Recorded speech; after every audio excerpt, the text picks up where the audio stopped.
반갑습니다. 4월이 왔던 것 같아요. 제 기억으로는 4월 고난주간에 왔었죠. 그래서 내가 그때 새벽기도 나오신 분은 저를 두 번째 뵙는 거고 안 나오신 분은 처음 뵙는 건데 오늘 주제가 제목이 강사랑입니다. 강사랑. 어제 갑작스럽게 연락을 받아가지고 이렇게 본문하고 설교 제목을 우리 최 목사님한테 드렸더니 전화가 왔어요. 오타가 아니냐고, 강사랑이 뭐냐고. 그래서 제가 영업 비밀이라고, 설교를 들으면 알 수 있다고 했어요. 특별한 건 아니고요. 설교 시작하기 전에 여러분 혹시 주위에 고3이라든가 대학교 졸업하신 분이 있으면 한국침례신학대학교로 많이 보내주세요. 아셨죠? 네, 좋은 학교예요. 왜? 사랑이 있는 학교거든요. 사랑이.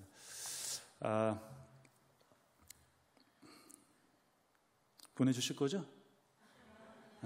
저도 이제 우리 아내한테 혹시 공부할 생각 없나 했더니 자기는 공부 싫다고 이제 다시 안 한다고 해가지고 제 아내를 설득하는 데 실패했지만, 인생의 근본 문제는 무엇인가? 호세아서 4장 6절에 보니까 이런 말씀이 있어요. 내 백성이 지식이 없음으로 망하는도다. 인생의 근본 문제는 여러 가지가 있겠지만, 이제 물론 세상 사람들은 돈이 없는 게 근본 문제라고 생각하겠죠. 일리가 있어요. 또 아픈 사람은 건강이 가장 중요하다고 말하겠지만, 호세아서 말씀은 하나님의 백성이 지식이 없음으로 망한다는 거니까, 예수를 몰라, 하나님을 몰라, 또 사람을 몰라. 그냥 사람인데 신격화의 교주를. 그래서 얼마나 많은 사람이 예수를 안 믿고 혹은 엉뚱한 이단 사이비에 빠지는지 모르겠어요. 그렇기 때문에 여전히 인생의 근본 문제는 지식이 없음 무지라고 저는 생각해요. 그렇지만 지식만 있으면 인생이 해결되느냐? 꼭 그렇지는 않습니다. 이 얘기를 제가 하려고 오늘 강단에 섰습니다. 고린도전서 8장 1절 말씀 보니까 우상의 제물에 대하여는 우리가 다 지식이 있는 줄을 아나 지식은 교만하게 하면 사랑은 덕을 세우나니. 어떻게 해야 되나요? 아까는 지식이 없음으로 망한다고 했다가 이번에는 그럼 지식만 있으면 흥해야 되는데 그렇지 않고 지식은 사람을 어떻게 한다고요? 교만하게 하면. 대신에 지식이 사람을 교만하게 하지만 무엇은 덕을 세운다? 사랑. 그러니까 지식이 있는 사람들, 하나님을 제대로 믿고 성경 말씀을 제대로 알고 신앙생활을 하는 사람들은 어느 정도의 옳은 지식이 있지만 그들에게 필요한 것은 사랑이라는 거죠. 제가 이제 옛날에 지금은 잠깐 쉬지만 극동방송에서 대전에서 알뜰 성경, 알뜰이 아니죠, 알쓸 성경, 알아두면 쓸 때 많은 성경 공부를 하면서 첫 주에 제가 이런 문제를 냈어요. 지상명령이 무엇입니까? 그래서 이제 청취자들이 답을 맞추면 그 중에 한 두세 분 골라서 상품을 주어요. 근데 그 첫 주에는 그런 고민을 할 필요가 없었어요. PD가. 왜냐하면 딱 한 명만 맞췄어요. 지상명령이 무엇입니까? 그랬더니 많은 청취자가 나 이것을 신학교에서 배웠다고, 땅끝까지 복음을 전하는 것이라고, 아버지와 아들과 성령의 이름으로 침례를 주고 너희는 가서 모든 족속을 제자 삼는 거라고 그렇게 다 말했어요. 다 틀린 대답입니다. 지상명령은 땅끝까지 복음을 전하는 것이 아닙니다. 지상명령의 뜻을 오해하시는 분이 계세요. 지상명령은 지자가 이를 지자, 지극하다, 지존하신 하나님 그러시잖아요. 상윗상자, 그러니까 위로 가다 보면 끝까지 이르는 거니까 가장 중요한 명령이란 뜻이에요. 지상명령은. 간혹 어떤 분들은 땅짓자인 줄 알아. 대화가 안 돼요. 예수님이 지상명령, 수상명령, 공중명령을 주신 게 아니고 예수님의 명령 중에 여러 가지 명령, 성경에 수백 가지, 수천 가지 명령이 나올 수가 있죠. 그 중에 가장 중요한 명령을 한문으로 지상명령이라고 하는 거예요. 마가복음 12장 28절부터 31절까지 말씀 보니까 서기관 중 한 사람이 그들이 변론하는 것을 듣고 예수께서 잘 대답하신 줄을 알고 나와 묻되 모든 계명 중에 첫째가 무엇이니까? 이렇게 물었어요. 서기관 예수님한테 모든 계명, 수백 가지가 되는 구약의 계명 중에 그 당시 신약 성경이 없었으니까 가장 중요한 계명이 무엇입니까? 한문으로 뭐예요? 지상명령이 무엇이냐라고 물은 거예요. 그때 예수님이 너희는 모든 족속을 제자 삼으라, 전도하라고 말씀하신 것이 아니고, 여러분 다 아시는 말씀이죠. 예수께서 대답하시되 첫째는 이것이니 이스라엘아 들으라. 주 곧 우리 하나님은 유일한 주시라. 내 마음을 다하고 목숨을 다하고 뜻을 다하고 힘을 다하여 주 너의 하나님을 사랑하라 하신 것이요. 둘째는 이것이니 내 이웃을 네 자신과 같이 사랑하라 하신 것이라. 이보다 더 큰 계명이 없느니라. 지상명령이 무엇이냐 풀었으면 모든 계명 중에 첫째가 무엇입니까? 가장 중요한 계명이 무엇입니까? 라는 질문에 예수님의 대답은 명확합니다. 놀라지 마세요. 전도가 지상명령이 아니에요. 저도 신학교 갔더니 어떤 교수님이 이렇게 가르치는데 되게 거부감이 있더라고요. 제가 신학교를 32살에 갔는데 32년 동안 저는 지상명령이 전도인 줄 알았는데 교수님이 얘기하는데 그게 이렇게 마음에 안 와닿더라고요. 왜? 내가 35년 동안 전도가 지상명령이라 믿었기 때문에. 근데 그분이 딱 말씀하시는데 딱히 이렇게 반박을 못 하겠어. 그래도 싫더라고요. 여러분이 그런 반응이 있을 거예요. 괜찮아요. 빨리 포기하는 게 좋아요. 본인이 힘들어. 여러분이 연구할수록 나중에 깨닫고 인정할 수밖에 없어요.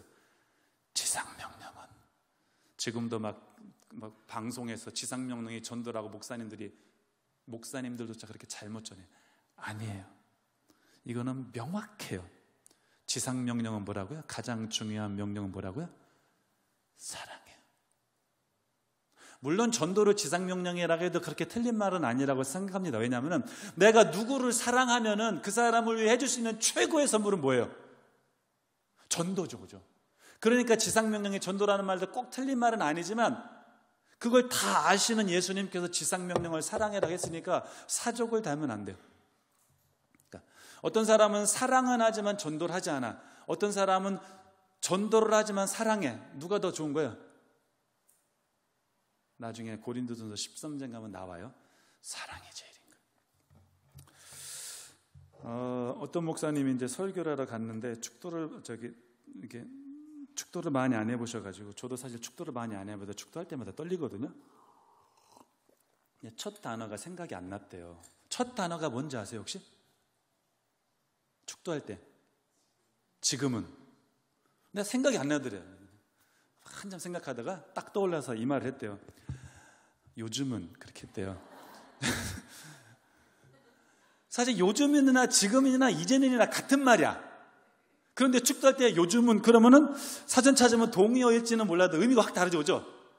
그것 하나만 바꾸어도 어색한데 성경은 우리에게 명확하게 하나님 사랑과 이웃 사랑이 최고의 명령이라고 말함에도 불구하고 누가 처음 시작했는지는 모르지만 대한민국에 많은 사람들은 여전히 전도가 지상 명령이라고 착각하고 있습니다. 오늘 그 얘기를 하고 싶어서 온 거예요. 제가 노안이 와서 설교 원고가 글씨가 굉장히 큽니다. 5장을 준비했어요. 1장이 넘어갔어요. 예상하시면 돼요. 읽었나요? 내 마음을 다하고 뜻을 다하고 힘을 다하여 주 너희 하나님을 사랑하라 하신 것이 넘버원. 둘째는 이것이니 네 이웃을 네 자신과 같이 사랑하라 하신 것이라. 수직적으로 하나님을 사랑하는 것. 둘째는 뭐예요? 수평적으로 이웃을 사랑하는 것. 이 중에 하나님 사랑이 더 중요하니라라고 말씀하지 않으셨어요. 나중에 놀랄 만한 반전이 있습니다. 이보다 이 하나님 사랑, 이웃 사랑을 분리하지 않으셨어요. 이것보다 더 큰 계명이 없느니라. 건전한 신학은 너무나 중요합니다. 요한계시록 2장 보니까 요한계시록은 에베소, 서머나, 보가모, 두아디라, 사대, 빌라델비아, 라오디게아의 교회에 주신 말씀인데 에베소 교회 이런 말씀을 하셔요. 내가 네 행위와 수고와 네 인내를 알고 또 악한 자들을 용납하지 아니한 것과 자칭 사도라 하되 아닌 자들을 시험하여 그의 거짓된 것을 네가 드러낸 것과. 에베소 교회의 큰 장점이 있는데 그것은 뭐냐면은 신학이 탄탄했어요. 선포되는 말씀이 구구절절히 옳았고 진리만 선포됐고 성경 공부를 해도 허튼 소리 절대 안 했어요. 정말 하나님의 말씀을 정확하게 이단 사이비가 들어올 틈이 없었어요. 완벽했어요. 거의 완벽했어요. 그런데 반전이 있어요. 그러면 다른 것 좀 못해도 인정할 만 하잖아요. 저는 이게 잘 이해가 안 됐어요. 아니, 신학이 탄탄한데, 저는 신학교 교수니까 특별히 옳은 말씀만 선포되면 다른 거 좀 없어도 되잖아요. 그냥 그래요. 그러나 너를 책망할 것이 있나니 너의 처음 사랑을 버렸느니라. 그러므로 어디서 떨어졌는지를 생각하고 회개하여 처음 행위를 가지라. 사랑이 행위로 바뀌어요. 너의 처음 행위를 가지라. 만일 그리하지 아니하고 회개하지 아니하면 내가 네게 가서, 난 이 구절이 이해가 안 됐어요. 네 촛대를 그 자리에서 옮기리라. 촛대, 교회 문을 닫게 하겠다. 예수님께서 이렇게 말씀하세요. 여러분, 저는 이해가 안 됐어요. 지금 나이가 50이 넘으니까 조금 이해가 돼요. 여러분, 이해되세요? 성도님이나 목사님이 하나님의 뜻을 정확히 알아요. 이단 사입이 전혀 걱정 안 해도 돼. 그런데 이 교회의 치명적인 약점이 있는데 그것이 뭐예요? 사랑이 없으니까. 아니, 사랑이 없어도 선포되는 말씀이 옳으면 교회 유지해야 되잖아요. 그거는 제 생각이고 예수님의 생각은 달라요. 너 아무리 신학이 건전해서 거짓 선지자, 거짓 사도가 발붙일 틈이 없다 하더라도 지상명령인 사랑을 실천하지 않으면 내가 네 교회를 옮기겠다, 촛대를 옮기겠다, 이렇게 말씀하시는 것이 제가 나이가 먹으니까 조금 이해가 되더라고요. 사랑이 없는 교회 공동체는 존재할 이유가 없는지도 모르겠습니다.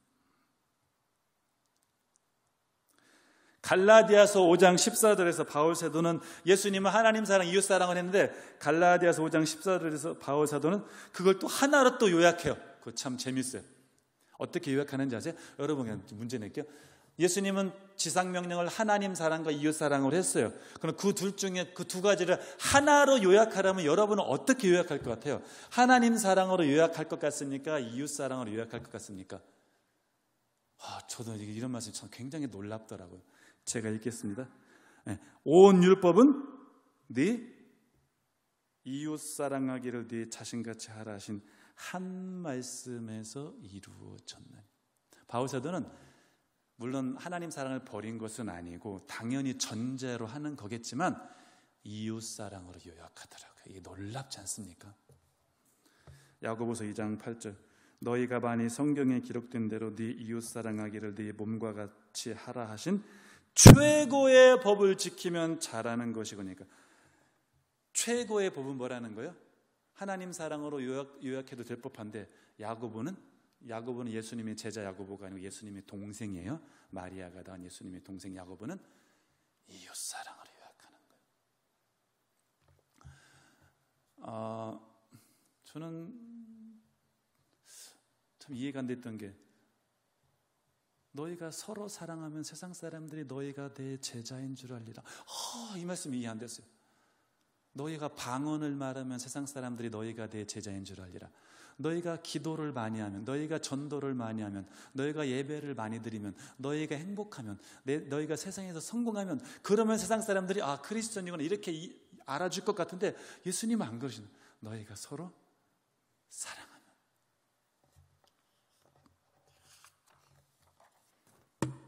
두 번째 장면에서 한 번은 제가 신학교에서 2, 3년 전에 설교를 한 번 했어요. 이런 비슷한 얘기를 했어요. 사랑 얘기를 했어요. 어떤 교수님이, 나이가 저보다 많으신 교수님이 오셔가지고 무슨 얘기하다가 설교 좋았다고 하시는 말씀이겠죠? 그러면서 그 목사님이, 그 교수님이 이런 말씀을 하셨어요. 그런데 사랑은 꿈도 못 꾸고, 제가 설교 시간에 이제 제목은 강사랑이 아니었지만 사랑 얘기를 했어요. 가장 중요한 계명 사랑. 근데 그 목사님이, 교수님이 저한테 그렇게 말씀하시는 거예요. 사랑은 꿈도 못 꾸고. 그게 나의 현주소이고, 그분의 현주소이고 여러분의 현주소가 아니기를 바랍니다. 아니, 지금 가장 중요한 계명 사랑 얘기를 했는데 그거는 꿈, 일단 제껴놓는 거예요. 그거는 꿈도, 왜 꿈을 못 꿉니까? 돈 드는 것도 아닌데. 그 하나님이, 예수님이 지상명령을 그냥 아무 의미 없이 그냥 꿈도 꾸지 못할 계명을 주신 건가요? 아니죠.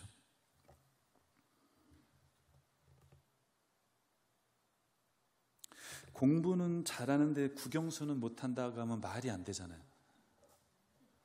국영수가 중요해서 그러는 게 아니고 우리나라에서는 대학교 잘 가려면 국영수를 잘해야 되잖아요. 근데 국영수 못하면 공부 잘하는 게 힘들죠, 그죠? 사랑이 저는 그렇다고 생각해요. 믿음은 좋은데 사랑이 없다. 그 말이 안 되는 거예요.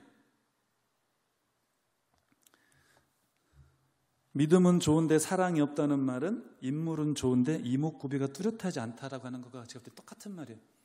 이목구비가 뚜렷하지 않은데 그럼 뭐가 인물이 좋다는 거예요? 운동은 잘하는데 근력과 지구력과 순발력은 약하다라고 말하는 거 똑같아요. 아니 근력도 없고 지구력도 없고 순발력도 없어 운동 못하죠, 그죠? 저는 그때 똑같은 얘기예요. 우리가 너무나 꿈도 못 꾸고 제껴놓고 얘기하니까 그래. 사실 사랑이 없는 사람은 다른 믿음, 소망, 예수님도 그러셨잖아요. 바울사도도 믿음, 소망, 사랑 이 세 가지는 항상 있을 것인데 그 중에 제일은 뭐라고요?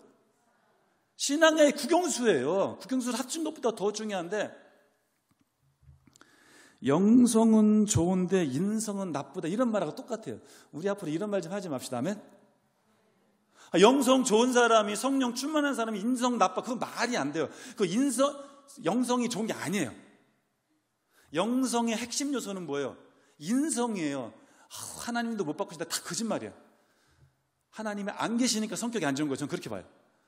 마찬가지죠. 아무리 다른 게 좋다더라도 심장 같은 건데 차의 엔진 같은 건데 차의 엔진이 멈추면 끝 아닙니까? 암이 걸렸는데 무좀 치료하면 안 되잖아요. 무좀도 힘들지만 암을 먼저 치료해야 되잖아요.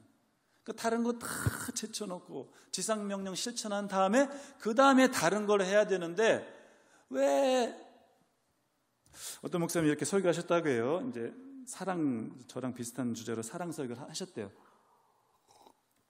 은혜가 되죠? 그러시면 안 지킬 거죠? 잘 안 된단 말이에요. 제껴놓고 그죠? 사랑은 꿈도 못 꾸고 다음 주에 목사님이 똑같은 설교를 하시는 거예요. 중요하니까 한 번 더 했나 보다. 다음 주에도 똑같은 설교를 하시고 그 다음 주에도 몇 주를 하니까 이제 장로교였으면 당회가 있고 교집 얘기도 뭔가 있겠죠. 우리 목사님이 정신줄을 놨든가 설교거리가 떨어졌나 보다. 저 목사님을 조용히 찾아가서 목사님 죄송하지만 우리 교회를 떠나주셔야 되겠습니다 이렇게 말씀을 하셨대요. 목사님이 알았다고 그래서 떠나기 전에 한 번만 설교하겠다고. 근데 그 목사님이 똑같은 설교를 하셨어요. 그러면서 이렇게 한마디를 덧붙이셨대요. 내가 설교거리가 떨어진 것이 아니고 가장 중요한 명령, 지상명령인 사랑을 설교했는데 성도들이 변화가 하나도 안 일어나서 지금 심장이 멎은, 이건 제 말이에요. 심장이 멎은 상태인데 다른 질병 치료해본데 무슨 소용이 있을까? 그래서 다시 설교했다. 여전히 심장이 살아나지 않으니까 어떻게 해야 돼요? 다시 떠나라면 저는 떠나지만 여러분 꼭 사랑을 실천하시기를 바랍니다. 이런 목사님을 어떻게 보낼 수가 있겠습니까? 새 계명을 너희에게 주노니 서로 사랑하라. 사실 서로 사랑하라는 것이 특별한 새 계명은 아니에요. 그런데 요한복음 13장에서 예수님은 새 계명이라고 했어요. 왜 새 계명인지 아세요? 새가 왜 새? 내가 너희를 사랑한 것 가치가 새로운 거예요. 그전에도 서로 사랑했어요. 그렇지만 그전에는 예수님이 제자들이 당신을 부인하고 저주까지 하면서 떠나도 끝까지 사랑한 것 같이 나에게 잘해주는 사람뿐만 아니라 나를 거부하고 나를 떠나고 나를 배신하는 나를 저주하는 사람들조차 사랑하는 그런 사랑이기 때문에 새 계명이에요. 서로 사랑하라는 게 새 계명이 아니고 예수님이 사랑할 정도의 강도로 그렇게 사랑하라는 것이 새 계명인 거예요. 요한일서 3장 16절 사랑을 알고 우리도 형제들을 위하여 그가 우리를 위하여 목숨을 버리셨으니 우리가 이로써 사랑을 알고 우리도 형제들을 위하여 목숨을 버리는 것이 마땅하니라. 옛날에는 세족식도 했는데 요즘은 잘 안 하더라고요. 그죠? 예수님은 제자들의 발을 씻어주시고 제자들이 예수님의 발을 씻어줘야 하는데 예수님께서 제자들의 발을 씻어주시고 여러분 하나 문제 드릴게요. 사랑하는 게 쉽습니까? 믿는 게 쉽습니까? 누군가를, 남편을 사랑하는 게 쉽습니까? 믿는 게 쉽습니까? 의처증, 의부증 있는 사람은 예외겠지만 제가 볼 때는 믿는 것보다 사랑하는 게 훨씬 힘들어요. 저 이제 강의 시간에 이제 저는 이렇게 학생들이 이제 막 딴점 피는 걸 그 꼴을 잘 못 봐요. 그래서 잔소리를 많이 해요. 그래서 강의 평가가 좀 안 좋은 편이에요. 물론 팬도 있지만 안티도 좀 있어요. 나는 그 꼴을 못 봐. 막 학생들이 나간 것 같으면 꼭 출석을 다시 불러. 성격이 안 좋은가 봐. 줌에서 막, 줌이 뭔지 아시죠? 온라인 수업할 때 화면에 꺼 있으면 꼭 잔소리를 해. 성격이 이상해. 그랬더니 어떤 학생들이 교수님 우리들 좀 믿어달라고 그러더라고. 그때 제가 이렇게 말했어요. 나는 여러분을 믿지 않습니다. 여러분을 사랑합니다. 여러분, 제가 볼 때 사랑하는 게 훨씬 힘들어요. 자식을 믿으면 그냥 도서관 갔다 믿어버리면 돼. 그러니까 믿음과 무책임은 약간 우리가 하나님이 있는 그런 믿음을 말하는 게 아니고, 인간관계에서 믿음과 무책임은 약간 내가 볼 땐 경계가 불분명한 경우도 있어요. 그렇지만 자식을 사랑하니까 잔소리하는 거예요. 요즘 애들은 진짜 웃겨요. 나 엄마랑 싸웠다 그런 말 하더라고요. 난 그 참 이해가 안 돼. 우리 때는 엄마한테 혼났다고 했는데 싸웠대. 또 이겼대 또 지가. 참. 근데 가만히 생각해 보세요. 그 말이 맞아요. 자식은 부모를 이겨. 근데 왜 이기는지 아세요? 부모는 자식을 사랑하기 때문에 이길 수 있음에도 불구하고 안 이기는 거예요. 그게 힘든 거야. 부모님들 맞죠, 그죠? 네가 어려서부터 나한테 잘못한 거, 어렸을 때 젖꼭지 문 것부터 시작해가지고 막 네가 거짓말하는 거 다 적어놔 따따따따 하면 자식 중에 말 한마디도 못해요. 안 하는 거 왜? 사랑하니까. 상처받을까봐, 혹시 가출이라도 할까봐, 혹시 나 죽고 나면 마음에 상처받을까 안 하는 거예요. 근데 자식은 엄마 아빠도 실수하잖아요. 다 기억해서 엄마가 이랬다고 막 다 하니까 부모님은 져주는 거예요. 그러니까 사랑하는 게 더 힘든 거예요. 부모님도 맞죠, 그죠? 제가 애 하나 키우면서 이렇게 말하는 게 조심스럽지만, 어떤 분들은 천국 가면은 이렇게 그 다음에 나를 전도한 사람 뒤에 가서 서 이렇게 한다고 하더라고요. 그래서 다 선 다음에 뒤로 돌아 그렇게 해서 뒤로 돌아왔을 때 내가 전도한 사람이 뒤에 얼마나 있을까, 그런 얘기를 하더라고요. 제가 볼 때는 가능성 있죠, 그죠? 근데 성경이 없으니까 안 믿어도 돼. 근데 내가 볼 때는 그 가능성 못지않게 중요한 것은 여러분을 사랑해 준 사람 뒤에 가서 서세요. 그래서 다 뒤돌아서 했을 때 내가 사랑한 사람이 몇 명 있을까? 어쩌면 그러지도 않을까, 그런 상상을 해봅니다. 강사랑 국립국어원 표준국어대사전에 보니까 강이라는 접두사의 의미는 다른 것이 섞이지 않고 그것만으로 이루어진의 뜻을 더하는 접두니까 없다라는 뜻이에요. 자, 강이 무슨 뜻이라고요? 다 의미가 있죠, 그죠? 여러분, 한강이 무슨 뜻인지 아시나요? 내가 며칠 전에 금강 옆에서 식사를 하면서 너무 좋다. 그 수요일에 서울을 갔거든요. 한강을 보니까 금강은 강이 아니야. 금강 너무 예쁘지만 한강의 뜻은 한이 크다는 뜻이에요. 큰 강이라는 뜻이에요. 마찬가지로 강도 뜻이 있어요. 강은 다른 게 없는, 뭔가 덧붙이지 않은 그런 뜻이에요. 여러분이 아는 표현이 있어요. 깡술. 강술. 젊은이들은 잘 몰라요. 깡술이 아주 강한 소주같이 무슨 독한 술 뭐가 있어요? 말하면 또 의심받아, 그죠? 고량주 이런 것까지 독한 술을 의미한다고 생각하지만 강술은 그런 뜻이 아니에요. 강은 없다라는 뜻이에요. 그럼 술을 먹을 때 무엇 없이 먹는 술이 깡술이에요? 안주 없이 먹는 술이 강술이에요. 강추위, 아주 추운 추위가 아니에요. 원래 뜻은 눈도 오지 않고 바람도 불지 않으면서 매서운 추위가 강추위예요. 강굴, 이 표현은 저도 잘 모르는데 물이나 그 밖에 다른 어떤 것도 섞지 아니한 굴에 그러니까 굴에 살만 모아놓은 거, 물 같은 거 없고, 그게 강술이래요. 저도 잘 몰라요. 강숲, 강참숲, 그거 뭐겠어요? 다른 나무의 숯이 조금 더 섞이지 않으니까 참숯만 모아놓은 거 강참숯. 그래서 제가 만든 단어예요. 강사랑. 제가 이 설교는 사실 우리 학교에서 한 번 한 적이 있는데, 그때는 이런 뜻으로 말했어요. 우리는 다른 것이 섞이면 안 됩니다. 강굴에 그냥 굴에 살만 모아놓았듯이 예수님이 우리를 사랑하신 것처럼, 누가 나를 사랑했기 때문에, 내가 뭐 받은 게 있기 때문에, 신세를 졌기 때문에, 은혜를 입었기 때문에 꼭 조건으로 하는 그런 사랑이 아니고, 정말 조건 없이 하는 사랑만, 참순만 모아놓듯이 사랑만으로 모아져 있는 그런 사랑을 합시다, 이렇게 설교했어요. 근데 시간이 지나서 내가 다른 생각을 했어요. 그런 의미라면 강사랑이 참으로 좋은 거지만, 어쩌면 세상 사람들 우리를 볼 때 너희들의 사랑은 강사랑이구나, 그렇게 말할 수도 있다는 생각을 해요. 왜?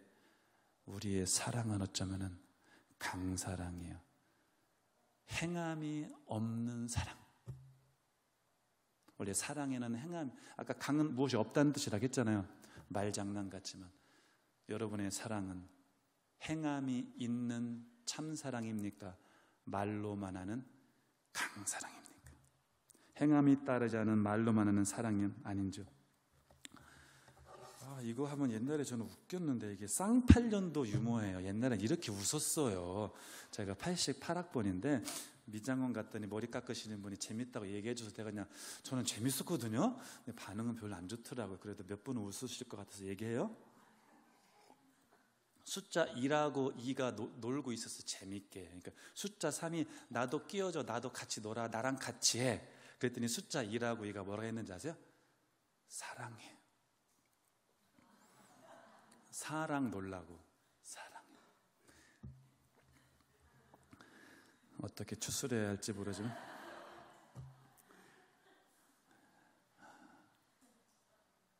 이것이 이단 사입인 줄 알면서도 정말 참사랑을 보여주는 것 같아서 엉뚱한 데 가는 사람들이 있단 말이죠. 그럼 우리는 참 복음, 에베소 교회가 이제 신학이 탄탄한데, 왜 우리가 신학은 탄탄한데 사랑에 있어서는 그들에게 왜 밀립니까? 지상 명령인데.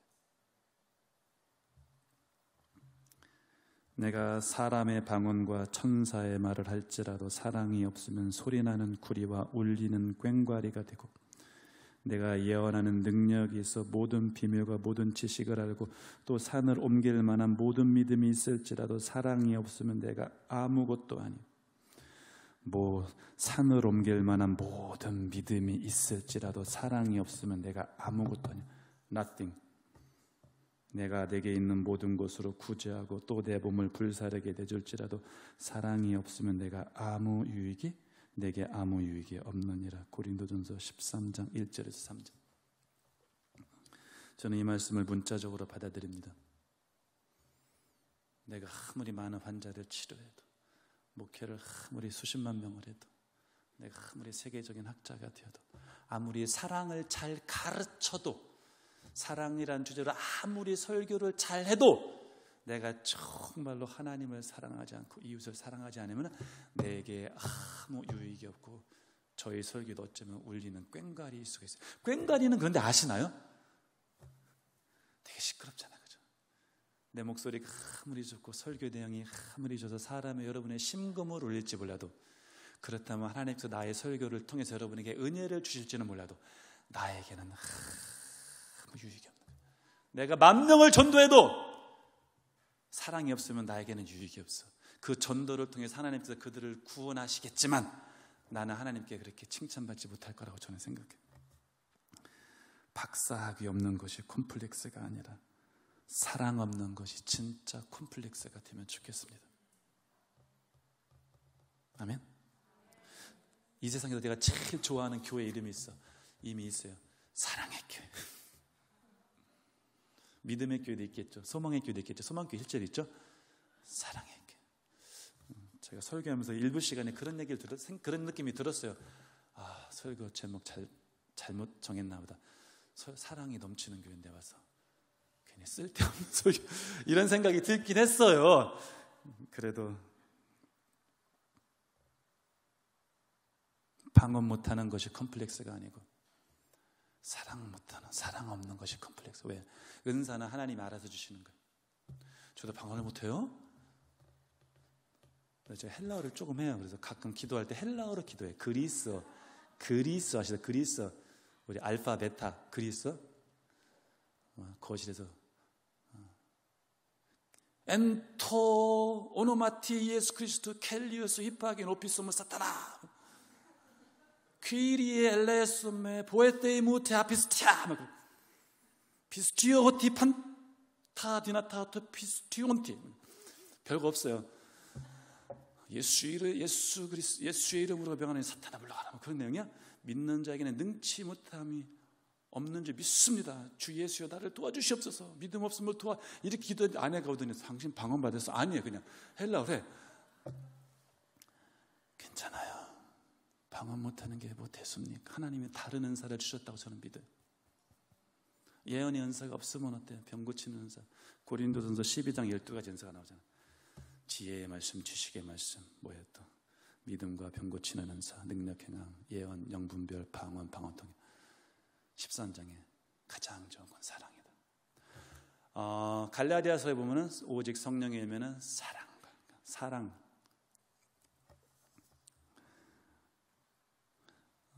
젊은이 결혼 안 하신 분 손 들어보세요. 다 했어요? 뭐 이런 걸로 굳이 손을 안 들어. 아무리 세상이 바뀌어도 배우자 그럴 때 사랑이 제일입니다. 나머지도 보아야 되겠지만 사랑이 제일이에요. 저는 노래 중에도 나훈아의 사랑을 좋아해요. 이 세상에 하나밖에 둘도 없는 내 여인아, 보고 또 쳐다봐도 싫지 않은 비 내리는 여름날에 내 가슴은 우산이 되고, 그다음 뭐죠? 눈 내리는 겨울날에 내 가슴은 불이 되리라. 얼마나 가사가 좋습니다. 마태복음 7장 3절에 어찌하여 형제의 눈 속에 있는 티는 보고 네 눈 속에 있는 들보는 깨닫지 못하느냐. 저는 이 말씀도 참 이해가 안 돼요. 제가 보니까 목사는 한 50은 돼서 목사한테 다 받아야 돼. 50이 넘으니까 조금 성경 말씀이 눈에 들어오더라. 제 나름대로 느낀 거예요. 우리말 속담 중에 겨 묻은 개가 똥 묻은 개를 나무란다가 맞습니까? 똥 묻은 개가 겨 묻은 개를 나무란다가 맞습니까? 똑똑하네. 일부 예배는 겨 묻은 개라고 했거든요. 물론 오해하지. 그때는 또 일부 예배가 더 낫다고 했어요. 그러니까 어디 가나 저는 그게 이해가 안 됐어요. 왜 똥 묻은 개가 겨 묻은 개를 나무랄까? 예수님 말씀이랑 일맥상통하죠. 눈에 티가 있는 사람은 상대방 눈에 대들보가 있을 때 비판을 하네. 그런데 더 나쁜 놈이 덜 나쁜 놈을 비판해요. 그러니까 건전한 비판을 해야 되겠지만 왜 더 나쁜 놈 비판하는 사람은 왜 더 나쁠까? 제 나름대로 얻은 대답이요. 잠언 10장 12절에 미움은 다툼을 일으켜도 사랑은 모든 허물을 가리느니라. 전 어렸을 때부터 목사님들 나와가지고 꼭 자기들끼리 자랑하고 막 짜고 치는 모아듯이, 그죠? 목사님 훌륭하시거나 그런 게 너무 싫었어요. 그러면 아멘 하는 거, 강요하는 거 너무 싫었어. 그 내가 싫었던 게 옆 사람과 인사합시다. 난 너무 싫었어. 지금도 싫어요. 근데 한번 합시다. 미안해요. 무슨 뭐 미모가 죄라면 당신은 사형수입니다. 이런 말 나 너무 싫어. 그래도 한번 합시다. 괜찮겠죠? 안 해도 돼. 혼자 속으로 해도 돼요. 잠언 10장 12절 사랑은 모든 허물을 가리느니라. 합시다. 옆 사람과 해요. 뒷사람, 앞사람, 윗사람 아무나 같이 합시다. 시작. 누군가의 허물이, 그 허물 맞아요. 허물이 아니라는 게 아니에요. 근데 왜 예수님은 허물을 비판하는 사람을 더 나쁘다고 했을까요? 내가 그 사람을 사랑하면 허물이 안 보이기 때문에. 허물이 있는 그 사람 잘못 맞아요. 그거 교회는 건전한 비판을 해야 돼요. 종교교 얘기를 했듯이 그런 거 내가 잘 알아요. 다 알아요. 그렇지만 여러분이 누구의 허물이 눈에 보일 때 꼭 기억하시기 바랍니다. 내 사랑이 저 사람의 허물보다 크게 해주십시오. 그리고 비판하면 괜찮아.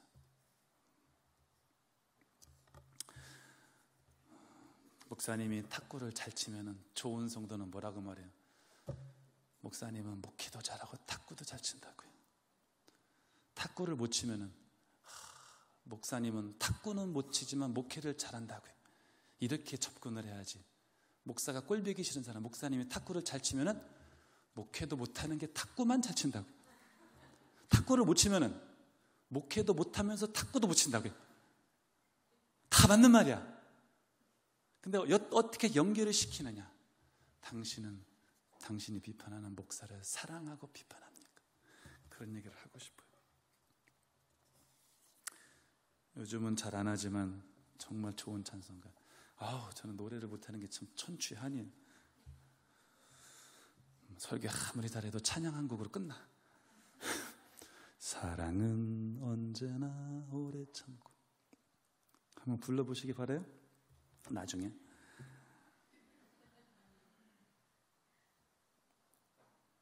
을은 자꾸 달라고만 해요. 돌탕 아시죠? 돌탕. 돌아온 탕자. 마지막 한 장이에요. 오해 없으시기 바라요. 마지막 한 장이 좀 길어요. 자꾸 달라고 해. 아버지가 죽을 때까지 나 못 기다리겠다. 유산 달라고. 철이 없어요. 제 이름이 한철 흠인데 한 가지 철이 없는 게 흠이다. 이렇게 삼행시는 철이 없을 때 자꾸 달라고 해요. 나가서 다 재산을 탕진하고 그때 철이 들어. 그때 뭐라고 말해요? 정신을 차리고 나를 품꾼의 하나로 보소서 하리라. 내용이 확 달라. 여러분이 어떻게 철이 들었는지, 철이 어떻게 들었는지 아는 게 몇 개 있어요. 저는 개인적으로 맛있는 거 먹을 때 엄마 아빠가 생각날 때 철이 들었다는 생각이 들더라고. 청년들 안 그렇죠? 청년 같기도 하고 아닌 것 같기도 하고. 맛있는 거 먹을 때 이런 거 여자친구랑 먹어야 되는데 아직 철이 안 든 거야. 맛있는 거 먹을 때 돌아가신 부모님 생각나. 철이 든 거야. 여러 가지 철이 있는데 영적인 철은 언제 들었냐면은 자꾸 달라는 게 나쁘다는 게 아니에요. 저도 맨날 달라고 기도해요. 그런데 철이 들고 나니까 하나님 저를 써주세요. 종으로 써주세요. 어디 내가 할 일 없나 자꾸 찾으러 다녀. 철이 든 사람이요. 그러니까 을 있죠. 그 표현을 좋아하진 않지만 교회에서, 저는 꼭 교회에 말하는 게 아니고 여러분의 일터, 가정, 친구관계 어디든지 을이 있잖아요. 그죠? 문제는 다 자신이 갑이라고 생각 안 하고 을이라고 생각하는 거죠. 좌우지간에 여러분은 을이라고 생각하면은 일하시기 바래요. 교회를 섬기는 게 복 있는 거예요. 갑에게 주는 말씀입니다. 사도행전 20장 35절 주 예수께서 친히 말씀하신 바 주는 것이 받는 것보다 복이 있다 하심을 기억하여야 할지니. 주십시오. 사랑 얘기하는 거예요. 말로만 주둥아리 로만 하지 말고 지갑을 열어서 주십시오. 아멘. 옛날에 뭐 기생충인가 어떤 영화 보니까 그 과외비 줄 때 그 사모님이 5만 원짜리 살짝 빼는 거 있죠. 그렇게 하지 마시고 더 넣어서 강사랑, 행함이 없는 사랑이 아니고 진짜 사랑을 실천하시기 바랍니다. 주위에 힘들어하는 신학생이 있으면 용돈도 좀 주시고. 아멘. 진심으로. 알바생들 넉넉하면 보너스도 좀 팍팍 주시고. 이제 저는 딸이 하나밖에 없어요. 아들 낳았으니까 얼마나 제가 귀엽게 옛날 얘기예요. 우리 엄마가 딸 넷 낳고 저를 낳았어요. 저는 딸 하나밖에 없어요. 제가 아들이 있어서 하는 게 아니니까 오해 없으시기 바래요. 68년도에 그러니까 아들이 얼마나 귀했겠어요. 그죠? 68년도 그때 귀했죠, 그죠? 그렇죠? 얼마나 이뻤겠어요, 그죠? 서원했어요. 그런데 아무튼 긴 얘기는 못 하고 또 제가 서울대를 갔어요. 얼마나 좋았겠어. 잔치했죠? 했어요. 어느 순간 엄마한테 물어봤어요. 엄마 언제가 제일 행복했어? 그랬더니 저는 내가 태어날 때라든가 서울대 갔을 때가 가장 행복했다고 말씀하실 줄 알았어요. 그게 아니었어요. 한 번은 이제 예수 믿고 엄마가 새벽기도 가는데 새벽기도 갈 때마다 그 밭 한 떼기가 있어요. 그러면 거의 뭐 정말 맨손으로 무일푼으로 시작해서 밭을 하나 사셨는데 그 밭이 하늘로 올라가더래. 엄마는 아들 주시면 서운했고 또 밭도 서운하셨어요. 아버지 예수도 안 믿는데 아버지 되게 무서우신 분이었는데 나중에 예수님 믿고 천국 갔지만 엄마가 이제 본인의 오발해서 서운을 하셨대요. 본인이 얼마나 불안했겠어, 그죠? 아빠 되게 무서우신데 서운을 했어요. 근데 어느 한참이 지나서 아버지한테 이런 말씀을 하셨대요. 내가 여차저차해서 밭을 바쳤다. 그랬더니 예수 믿을 사람은 믿기 전부터 다른 것 같아요. 아버지가 예수도 믿기 전인데 그러라고 바치라고.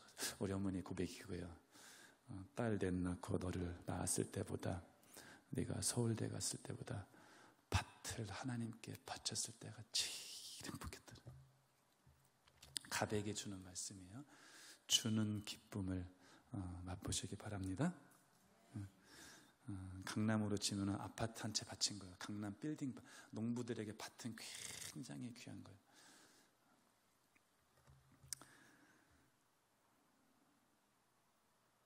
여러분이 팔순잔치를 하는데 자식들이 와서 봉투 5만 원 신권으로 빳빳하게 드리고 손주들이 춤추고 큰절 올리고 노래도 하고 세계 여행권 주는데 자식이 나를 사랑하는 느낌이 없어. 그거 좋아할 부모가 어디 있습니까? 지들끼리 싸워 기껏 잔치하고 지들끼리 사랑하지 않아. 그거 좋아할 부모가 어디 있어요?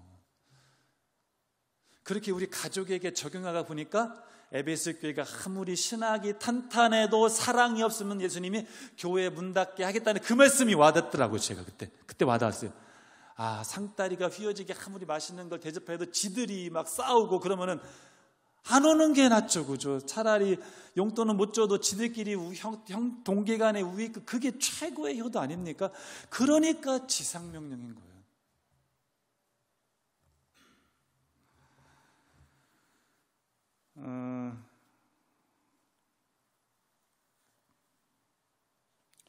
제가 만약에 홍성침례교회에서 한번 저를 부르신다면 오해 없으시기 바래요. 우리 최 목사님 코로나 걸리길 기다리는 거 절대 아니에요.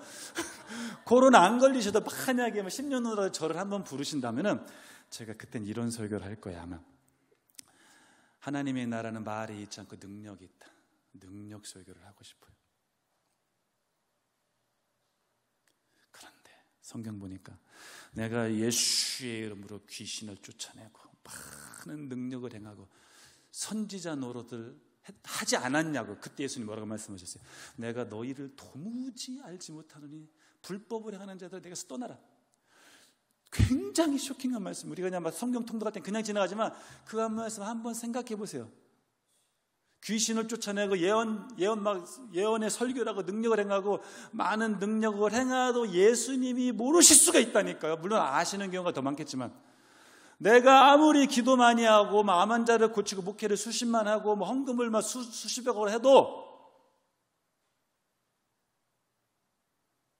예수님이 내가 너희를 도무지 알지 못해. 어떤 과부는 2랩돈 헌금해도 예수님한테 그렇게 칭찬을 듣는데 왜 그럴까? 제가 꼭 정확히 안다고는 말씀 못 드리겠지만 제가 볼 때는 사랑의 은사 못지않게 중요한 것이 어쩌면 더 중요한 것은 사랑의 열매가 아닐까. 사랑과 희락과 화평과 오래 참음과 자비와 양성과 충성과 온유와 절제. 사랑의 열매. 지혜의 말씀, 지식의 말씀, 믿음, 병 고치는 은사, 능력 행함, 예언, 영분별, 방언, 통역. 사랑의 연사. 여러분은 뭘 더 사모합니까?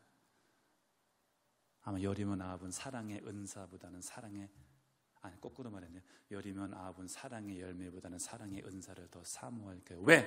은사를 사모하라는 말씀이 있으니까 그거 괜찮아. 왜 우리는 사랑의 은사를 사모할 거예요? 예수의 이름으로 능력을 행하고 병 고치고 귀신을 내쫓는 그런 능력을 사모할 거예요. 왜? 보다 구가다거든요. 이거는 흉내를 낼 수가 있어요. 하다못해 사기라도 칠 수 있어. 열매는 흉내를 본다. 어떻게 사랑을 흉내냅니까? 여러분, 부모님이 사랑을 흉내냅니까? 안 돼요. 오래 참으면 어떻게 흉내냅니까? 그래서 저는 그렇게 생각해요. 열매 못지않게, 사랑의 열매 못지않게, 어쩌면 사랑의 성령의 은사 못지않게, 어쩌면 성령의 은사보다 더 중요한 것이 성령의 열매가 아닌가. 물론 다 같이 가야 되겠죠. 이런 건 참 제가 제 입으로 이렇게 말하기도 그렇지만 내가 볼 땐 찬송가 뒤편에 써놔도 될 것 같아요. 주의 일을 한다고 다 주님께 쓰임 받는 것은 아니다. 옆에 사람이랑 하자고 하면 또 혼날 것 같아서 그냥 기억하시기 바라요. 제가 50 넘어서 깨달은 거 별건 아니에요. 진리는 그렇게 어려운 게 아니에요. 특별히 새로운 거 너무 좋아하지 마세요. 진리는 아주 간단한 거. 무슨 머리 좋은 사람만 천국 갑니까? 아니죠. 진리는 간단해요. 여러분, 주의 일을 한다고 다 주님께 쓰임 받는 건 아니에요. 주님께 쓰임 받는 게 중요합니까? 주의 일을 많이 하는 게 중요합니까? 내가 주의 일을 조금만 해도, 헌금을 2랩돈 조금만 해도 하나님께 인정받는 게 중요하잖아요. 하나님이 좋아서 헌금하고 이웃이 좋아서 도와주고. 내가 11조를 11조 해. 무슨 말인지 못 알아들으신 것 같은데, 11조 액수가 11조야. 그럼 내가 얼마를 벌어야 돼요? 110조를 벌어. 11조를 11조 하더라도 하나님이 너무 좋아서 헌금하는 마음이 전혀 없고 어깨 힘주려게, 그럼 내가 볼 때는 헌금 안 하는 거랑 별로 의미 차이가 없어요. 11조를 10,000원을 하더라도 예수님 고마워요, 예수님 사랑해요. 이게 적은 돈이지만 우리 교회 식사 재료비로 갈 것을 생각해서 기쁨이 넘쳐. 용돈을 조금만 들어도 아빠 사랑하는 마음으로 주는 게 그게 진짜 용돈이지. 아무리 액수가 많으면 식 던지고 아빠한테 큰 소리치고 그게 무슨 엄마 아빠가 좋아할 용돈이 되겠습니까? 사랑은 허다한 허물을 덮는 것이고, 내가 예수님의 일을 하는 게 너무나 소중하지만 예수님을 사랑해서 하지 않고, 봉사도 마찬가지, 헌금도 마찬가지고, 내 이웃을 사랑해서 하지 않고 한다면서 그것은 울리는 꽹과리가 될 수 있고 내게 아무 유익이 없을 수도 있습니다. 자, 공관복음에는 원수사랑 이웃사랑 얘기가 나와요. 요한복음에는 원수사랑 이웃사랑 얘기가 없어요. 서로 사랑하래요. 여러분, 원수 사랑하는 게 쉽습니까? 서로 사랑하는 게 더 쉽습니까? 잘 생각해 보시고 대답해 보시기 바랍니다. 서로 사랑하는 게 그렇게 결코 쉽지만은 않습니다. 왜?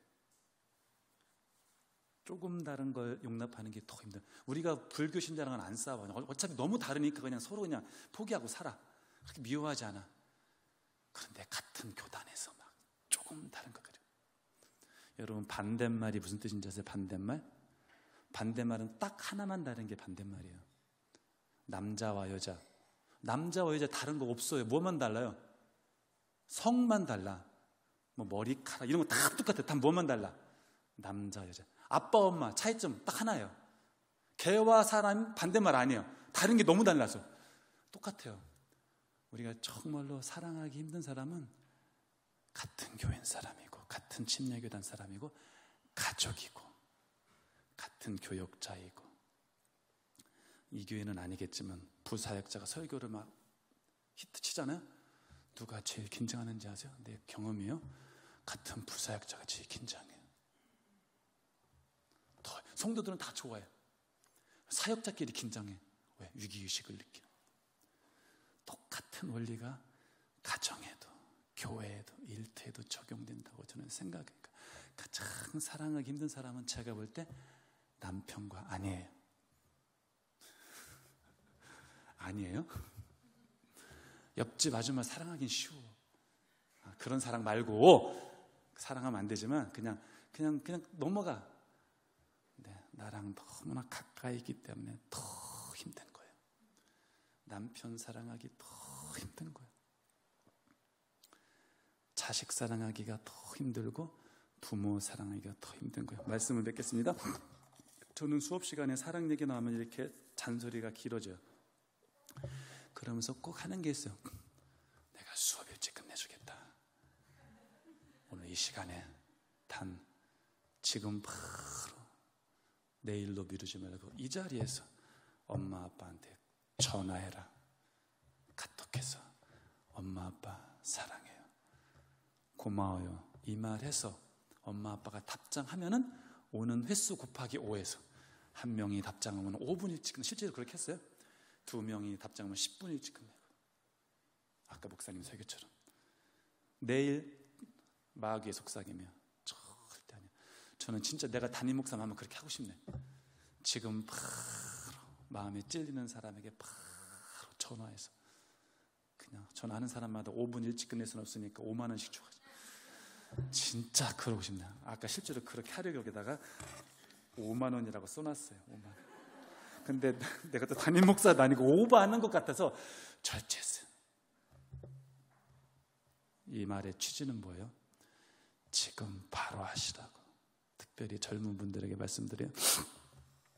자식은 앞으로 사랑할 기회가 억수로 많습니다. 부모님은 사랑할 기회가 오늘 하루 그만큼 준 거예요. 저도 아버님 돌아가시고 나서 아버님한테 사랑한다는 말을 제대로 못한 게 얼마나 아쉬웠죠. 그래도 마음에 정말 눈꽃만큼 위로가 되는 게 있어요. 저는 그런 기도를 했어요. 만약에 아버지가 아프셔서 내가 똥수발을 들을 때 아버지 똥냄새가 나지 않게 해주세요, 이렇게 기도했어. 아버지가 선망이 오셨어. 선망이 뭔지 아시죠? 몰라도 돼. 실제로 똥을 싸셨어. 화장실에 가는데 똥을 소똥 싸듯이 따시면 가셨어. 아, 이것도 인터넷에 올라가면 좀 그러네. 그런데 아버지 똥을 치우는데 냄새가 안 나더라고. 아버지는 늘 본인 똥 냄새가 안 난다고 이렇게 자랑하셨지만 그때가 굉장히 마음이 따뜻해졌을 그때. 여러분, 왜 자식 똥 냄새는 나면서 부모님의 똥 냄새는 날까요? 제가 볼 때 이유는 딱 하나예요. 부모님보다 자식을 더 사랑하기 때문에.